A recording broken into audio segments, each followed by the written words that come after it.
সারা বাংলাদেশের ফেসবুকে লিখতেছে, বাতি যদি খাওয়াবি মারলি কেন? আমরা আজকেও দেখেছি ইউনিভার্সিটিতে একটা ছেলেকে সন্দেহ করে এক দফা মারছে, মারার পরে ভাত খাওয়াইছে, ভাত খাওয়ায় আবার মারছে, মারতে মারতে তারা মাইরে ফেলছে। আমি এগুলার তীব্র নিন্দা জানাই। সারা বাংলাদেশের ফেসবুকে লিখতেছে, বাতি যদি খাওয়াবি মারলি কেন?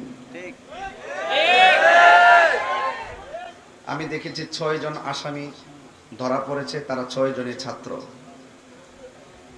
যে ছাত্ররা একজন মানুষকে সন্দেহ করে আইন হাতে তুলে নেয়, তারা কখনো মেধাবী ছাত্র হতে পারে না।